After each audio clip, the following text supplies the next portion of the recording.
साल 2300 में वैज्ञानिकों ने टाइम ट्रैवल की तकनीक पर बड़ी प्रगति की थी, लेकिन अभी तक कोई भी इंसान समय में यात्रा करने का साहस नहीं जुटा पाया था। एक दिन डॉक्टर नेहा शर्मा, जो कि टाइम ट्रैवल प्रोजेक्ट की प्रमुख वैज्ञानिक थीं, ने अपने सहयोगियों के साथ एक साहसिक निर्णय लिया।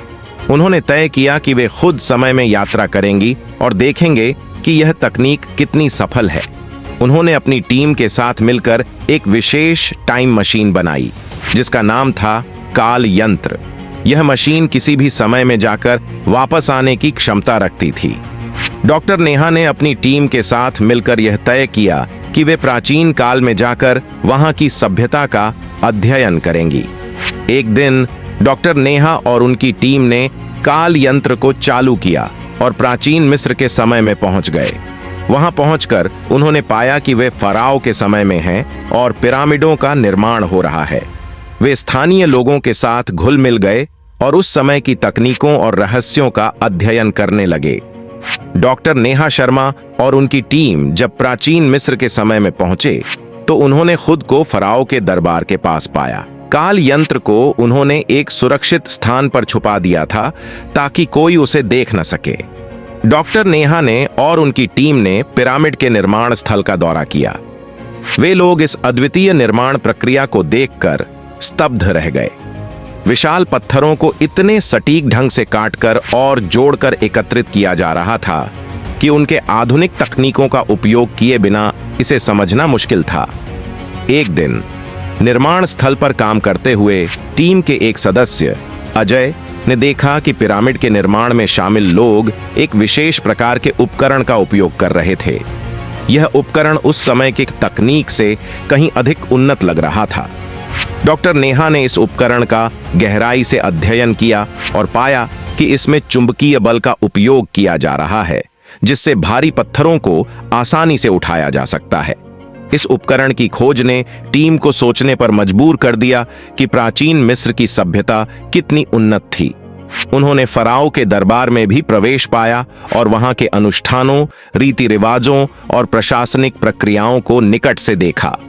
वे फराओ से भी मिले, जिसने उन्हें अपनी सभ्यता और संस्कृति के बारे में विस्तृत जानकारी दी। एक दिन डॉक्टर नेहा ने देखा कि उनके कुछ सदस्यों ने स्थानीय लोगों से मित्रता बढ़ा ली थी और उन्हें कुछ भविष्य की तकनीकों के बारे में बता दिया था। इससे स्थानीय लोग कुछ अद्वितीय निर्माण विधियों और वैज्ञानिक विचारों को अपनाने लगे। इसने डॉक्टर नेहा को चिंतित कर दिया, क्योंकि वह जानती थीं कि इतिहास में इस तरह के हस्तक्षेप से अनपेक्षित परिणाम हो सकते हैं। समय के साथ डॉक्टर नेहा ने महसूस किया कि उनकी टीम की उपस्थिति से मिस्र की सभ्यता के विकास की दिशा बदल रही है।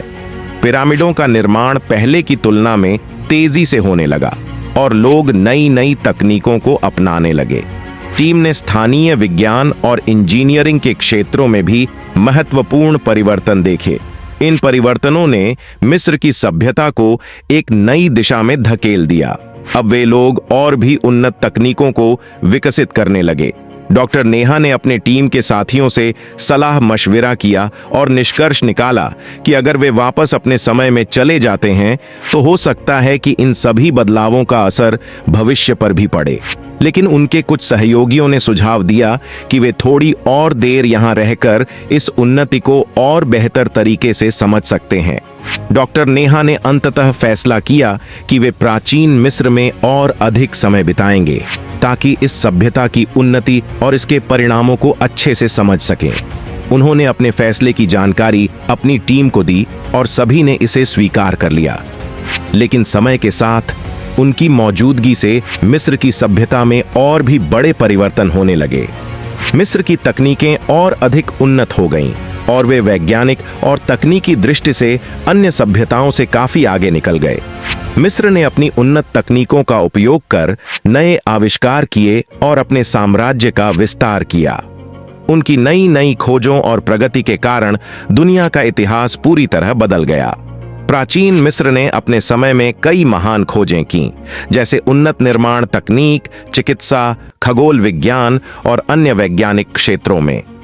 कुछ सालों बाद डॉक्टर नेहा और उनकी टीम ने देखा कि उनके निर्णयों का असर अब उनके समय पर भी पड़ने लगा है। वर्तमान में लौटने पर उन्हें यह एहसास हुआ कि इतिहास के छोटे छोटे बदलावों ने वर्तमान को पूरी तरह से बदल दिया था।